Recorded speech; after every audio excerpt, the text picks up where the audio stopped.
बिस्मिल्लाहिर्रहमानिर्रहीम। Physics second year national book foundation chapter number 5 का आखिरी टॉपिक हमारे पास मौजूद है, charging and discharging of a capacitor. Capacitor के बारे में बहुत सारी बातें हम पढ़ के आ चुके। कैपेसिटर बेसिकली क्या है? Capacitor is a device which stores some electrical charges. And पूरे चैप्टर में हमने कैपेसिटर के बारे में इंफॉर्मेशन ली कि उसमें एनर्जी कैसे स्टोर की जाती है, दो पैरेलल प्लेट के दरमियान कैपेसिटर कैसे होती है, और फिर उसके अलावा electric potential due to positive point charge, वो टॉपिक हमने पढ़ा। इस चैप्टर का ये आखिरी topic, charging and discharging of a capacitor, कि कैसे किसी कैपेसिटर को चार्ज या डिस्चार्ज किया जाता है, या कैसे कोई कैपेसिटर चार्ज या डिस्चार्ज होता है। मेरी बात याद रखें, ये आपके पास दो कैपेसिटर प्लेट्स लगी हुई हैं, मेरी बात पे गौर करेंगे, ठीक है। दो पैरेलल प्लेट आपके पास कैपेसिटर्स की लगी हुई हैं। ये आपने एक अरेंजमेंट बना देनी है, इसका एक सोर्स है बैटरी के साथ, इसको आपने जोड़ देना है। जरा मेरी बात है बच्चे, गौर करना है। इन दो पैरेलल प्लेट्स के बीच में यहाँ पे फिलहाल कोई भी पोटेंशियल नहीं, कोई वोल्टेज नहीं है। इन दो पैरेलल प्लेट्स के बीच में कोई वोल्टेज मौजूद नहीं है फिलहाल। यहाँ पे वोल्टेज क्या है? जीरो। समझेंगे, बात पे गौर करेंगे बच्चे।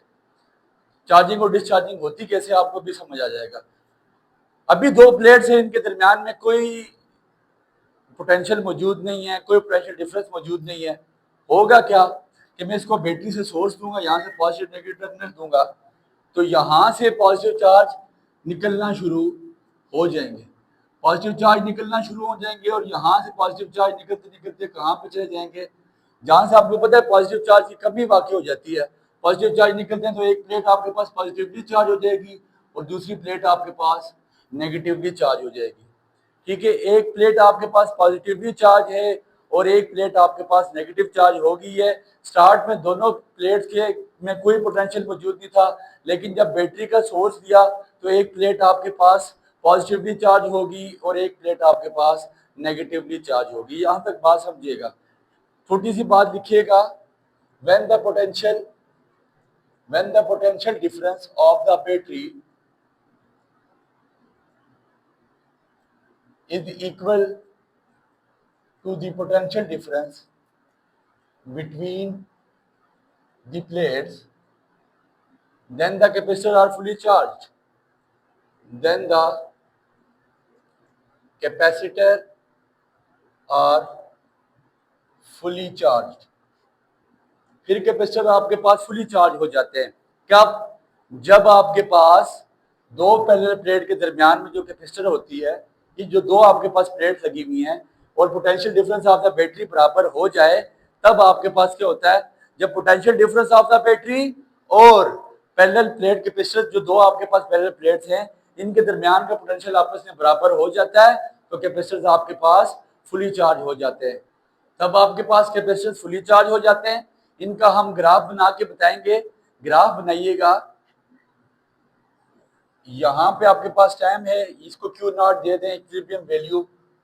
ये इक्विलिब्रियम वैल्यू है। इक्विलिब्रियम वैल्यू उस वैल्यू को कहते हैं जब आपके पास आपका कैपेसिटर फुली चार्ज हो जाता है, इसको इक्विलिब्रियम वैल्यू बोलते हैं। ठीक हो गया। और यहाँ पे जो इसका ग्राफ है, ये एक्सपोनेंशियल ग्राफ बनेगा, इस तरह का ग्राफ बनेगा। एक्सपोनेंशियल कर्व इसको कहा जाता है। ये एक्सपोनेंशियल ग्राफ है और ये इस तरह का ग्राफ मौजूद है। ठीक हो गया। इट इज कॉल्ड एक्सपोनेंशियल, लिख लीजिएगा, एक्सपोनेंशियल ग्राफ या एक्सपोनेंशियल वैल्यू बनती है। इस कर्व का मतलब क्या है? इस कर्व का मतलब है, याद रखिए, कि स्टार्ट में जब आपके पास पॉजिटिव प्लेट्स से आपके पास पॉजिटिव चार्ज निकलना शुरू हुआ और वहां से नेगेटिव चार्ज की कमी हुई, तो इस प्लेट में पॉजिटिव और नेगेटिव चार्ज आ गए। तब ऐसा होता है कि जो इक्विलिब्रियम वैल्यू है ना, ये याद रखिएगा, तब आपके पास ऐसा होता है कि जब यहाँ से पॉजिटिव चार्ज निकल के आ जाते हैं और नेगेटिव चार्ज, तो स्टार्ट में ये प्रोसेस बहुत रैपिड होता है, बहुत तेजी से जो है ना ये काम होता है, बहुत रैपिड प्रोसेस है, बहुत जल्दी से ही जो है ना ये चार्जिंग, ये प्लेट आपस में जो प्लेट्स है ये चार्ज होना शुरू हो जाती हैं। स्टार्टिंग में बहुत तेजी में ये कर्व यही बता रही है कि ये फौरन से बहुत तेजी में यहाँ तक आता है, उसके बाद इसमें ग्रेजुअल डिक्रीज आ जाता है, कमी आ जाती है थोड़ा सा। ये चार्ज देखें, अब कमी आती क्यों है, मेरी बात पे जरा गौर करें। यहाँ पे ऑलरेडी नेगेटिव चार्ज पार्टिकल मौजूद है, यहाँ पे नेगेटिव चार्ज आ गया, इलेक्ट्रॉन यहाँ पे मौजूद है। जब यहाँ से बाकी इलेक्ट्रॉन आएंगे, जब ये प्लेट सारी आपके पास फुली चार्ज हो चुकी हुई है, बाकी इलेक्ट्रॉन जब यहाँ पे आएंगे तो इलेक्ट्रॉन इलेक्ट्रॉन एक दूसरे को रिपेल करेंगे। जब रिपेलिंग स्टार्ट हो जाएगी ना, जब रिपेलिंग स्टार्ट हो जाती है तो दैट मीन्स के आपके पास यहाँ पे क्या होता है, जब रिपेलिंग स्टार्ट हो जाती है तो फिर ऑलरेडी टाइम आपके पास ज्यादा लगना शुरू हो जाता है। फिर आपके पास टाइम ज्यादा लगना शुरू हो जाता है। और याद रखिएगा चार्जिंग डिपेंड करती है एक फैक्टर पे, लिखिएगा charging depends upon the factor called time constant. Time constant T not है, होती क्या चीजें बताते हैं।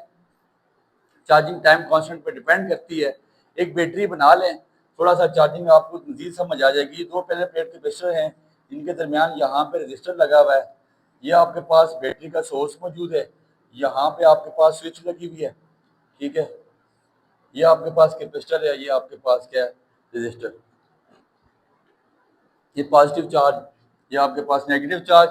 जब आपने स्विच ऑन की, यहाँ पे सर्किट क्लोज हुआ, स्विच ऑन हुई। जब आपके पास स्विच ऑन हो जाएगी, यहाँ से क्या होगा, चार्जेस आना शुरू हो जाएंगे और इन मेटल प्लेट्स पे चार्जेस डिपॉजिट होना शुरू हो जाएंगे। जैसे ही चार्जेस डिपॉजिट होंगे, यहाँ पे एक प्लेट आपके पास पॉजिटिव चार्ज होना शुरू हो जाएगी और दूसरी प्लेट आपके पास नेगेटिव चार्ज होना स्टार्ट हो जाएगी। अब इसके बाद अगली एक और चीज लिखिएगा, टाइम कांस्टेंट के बारे में लिख लें। टाइम कांस्टेंट होता क्या है? Time constant, the time where, जहां पे क्या करता है, capacitor gains 63% charging of its equilibrium value, ठीक है। तो बेसिकली टाइम कांस्टेंट टी किसके इक्वल होता है, product of R and C, ठीक है जी।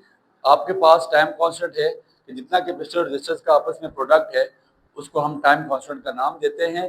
तो टाइम कांस्टेंट क्या होता है, where capacitor gain 63% of its equilibrium value. 63% यहाँ ये आपके पास इक्विलिब्रियम वैल्यू है और 63% आपके पास जब वो टाइम है, वो टाइम कांस्टेंट है जब पहली चार्जिंग में आपका पहले टाइम में कैपेसिटर कितनी चार्जिंग गेन कर लेता है, 63%। और लिखिएगा एवरी कैपेसिटर टेक्स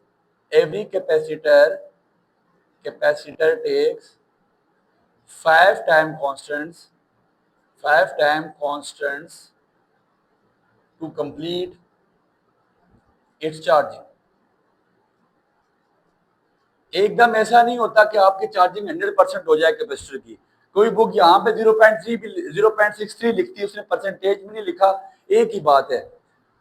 होता क्या है, the time where capacitor gain 63% charging of its equilibrium value, क्या इक्विलिब्रियम वैल्यू 100% है बेसिकली। उस टाइम को हम टाइम कांस्टेंट कहते हैं कि जब 63% ऑफ द चार्जिंग किसी भी कैपेसिटर की कंप्लीट हो जाती है और उसको एक टाइम कांस्टेंट का नाम दिया जाता है। और जो भी कैपेसिटर आपके पास मौजूद है वो तकरीबन 5 टाइम कांस्टेंट लेता है अपनी पूरी चार्जिंग को कंप्लीट करने के लिए। लाइक पहले टाइम कांस्टेंट में वो 63% चार्ज हुआ होगा, हो सकता है उसके बाद 76% हो गया हो, फिर तीसरी में 84% हो गया हो, फिर 92% या 96% हो गया हो और फिर जाके 100%। तो 5 टाइम कांस्टेंट लगते हैं किसी भी कैपेसिटर को फुली चार्ज होने के लिए। तो एकदम ऐसा नहीं होता कि यार फौरन जो है ना आपके पास 100% कैपेसिटर चार्ज हो जाए, ऐसा नहीं होता। 63% सबसे पहले चार्ज होता है और उसके बाद ये ग्रेजुअली इंक्रीज होता रहता है। लेकिन फर्स्ट 63% आपके पास बहुत तेजी में होता है क्योंकि रैपिड है। स्टार्ट में प्लेट्स बिल्कुल आपके पास खाली हैं, तो खाली प्लेट से फौरन चार्ज डिपॉजिट हो जाएगा और डिपॉजिटिंग के फौरन बाद अब ऐसा नहीं है कि आप इसको फौरन डिस्चार्ज भी कर सकते हैं। स्टार्ट में आपके पास इसने फौरन चार्ज हो जाना है और चार्जिंग के बाद क्या करेगा, सबसे पहले ये 63% चार्ज होगा। 63% चार्जिंग के बाद फिर आस्ता आस्ता बाकी मजीद 4 टाइम कांस्टेंट लेगा और उस चार्जिंग को 100% जाके कवर अप करेगा या 100% समराइज कर देगा, ठीक है। इक्विलिब्रियम वैल्यू पे वो पहुंच जाएगा।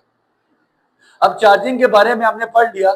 डिस्चार्जिंग भी बिल्कुल सेम चीज है, सेम तरह से डिस्चार्जिंग भी आपके पास होती है। उसमें क्या है, डिस्चार्जिंग के बारे में लिख लीजिएगा, discharging of a capacitor. Discharging, सबसे पहले बच्चे लिखने का क्या तरीका है, इसी तरह ये डेफिनेशन लिखे, ग्राफ बनाए, ये डायग्राम बनाए, ये डायग्राम बनाए, टाइम कांस्टेंट की डेफिनेशन लिखे, फिर उसके अलावा टाइम कांस्टेंट के बारे में बता के और फिर उसके अलावा आपने ये डेरिवेशन लिख लेनी है। यही मेथड है। फिर डिस्चार्जिंग ऑफ अ कैपेसिटर क्या है? अब देखिए डिस्चार्ज कैसे होता है। फौरन तो किसी कैपेसिटर से आप चार्ज उठा के खत्म नहीं कर सकते, तो हम करेंगे क्या, हम चार्ज खत्म कैसे करेंगे? हम चार्ज यहाँ पे, ये जो आपके पास पूरा अरेंजमेंट मौजूद है, पूरा सर्किट मौजूद है ना, यहाँ पे हम कोई ना कोई क्या लगा देंगे, लोड लगा देंगे। लोड से मुराद कोई बल्ब लगा देंगे, कोई फैन लगा देंगे, कोई ऐसी चीज लगा देंगे जिससे कैपेसिटर पे लोड होना शुरू हो जाएगा और जिससे डिस्चार्जिंग होना शुरू हो जाएगी, जिससे कैपेसिटर के चार्ज, जो चार्ज प्लेट है वो डिस्चार्ज होना शुरू हो जाएंगे कि वो क्या करेगा कि यहाँ पे लोड को अपने पास कैपेसिटर चार्जेस देना शुरू कर देगा। जब कैपेसिटर किसी लोड को चार्जेस देना शुरू कर जाएगा उसको हम डिस्चार्जिंग का नाम देते हैं। डिस्चार्जिंग ऑफ अ कैपेसिटर का ग्राफ बनाइएगा, एक्सपोनेंशियल ग्राफ। इसका भी एक्सपोनेंशियल ग्राफ बनता है और उसकी कर्व ऊपर से डाउन नीचे वाली साइड में बनती है। ये भी बेसिकली इसको हम एक्सपोनेंशियल ग्राफ भी कहते हैं। It is also called exponential graph, exponential, ये भी एक्सपोनेंशियल ग्राफ है। तो यहाँ पे क्यू नॉट लिखें, इक्विलिब्रियम वैल्यू, ये टाइम लिख लें। और वही बात आपके पास, इसका भी टाइम कांस्टेंट होता है। ये बड़ी काम की पते की बात है। The capacitor where capacitor, the time where capacitor gains नहीं, where capacitor losses 63% charging of its equilibrium value. सबसे पहले वो चार्ज भी करता है 63% वैल्यू और डिस्चार्ज भी 63% वैल्यू करता है। आपके पास एक कैपेसिटर फुली चार्ज था, एक कैपेसिटर आपके पास फुली चार्ज था। सबसे पहले जब लोड लगाया, डिस्चार्जिंग स्टार्ट हुई, चार्ज अपने जो है ना दोबारा खत्म होना शुरू हो गया प्लेट में से, तो क्या होगा, the time where capacitor loses 63% charging of its equilibrium value called time constant of discharging of a capacitor. ठीक है, लिख लें definition, the time where capacitor loses 63% charging of its equilibrium value। ठीक है, जब 63% चार्जिंग लूज कर देगा, charging मजीद बचेगी कितनी, 100 में से 63% निकालें तो आपके पास कितना बच जाता है, 37%। मतलब कि उसमें आपके पास 37% चार्जिंग बच जाएगी। सबसे पहले वो कितनी चार्जिंग लूज करेगा, 63%, और मजीद फिर 4 टाइम कांस्टेंट लेगा कि उस चार्जिंग को जीरो पे लेके चला जाए। मतलब मजीद पहले 63% चार्जिंग कम होगी तो वो कितनी बच जाएगी, 37%। फिर मजीद हो सकता है अगले उसमें 10% कम हो, फिर उसके अलावा 12% कम हो, फिर 13% कम हो, और फिर आखिर में आपके पास चार्जिंग जीरो रह जाए। और चार्जिंग डिस्चार्जिंग कैसे होती है, कोई भी आप लोड लगा लेते हैं, वो इसी तरह डायग्राम बना के लोड लगाएं डिस्चार्जिंग के लिए, ये ग्राफ बनाएं, फिर टाइम कांस्टेंट की डेफिनेशन लिखें, टाइम कांस्टेंट का रिलेशन लिखें और बताएं कि 5 टाइम कांस्टेंट लेता है चार्जिंग के लिए भी और डिस्चार्जिंग के लिए भी। और बहुत इंपॉर्टेंट टॉपिक। और इसी के साथ आज का चैप्टर हमारा इख्तिताम हुआ। दुआ में याद रखें।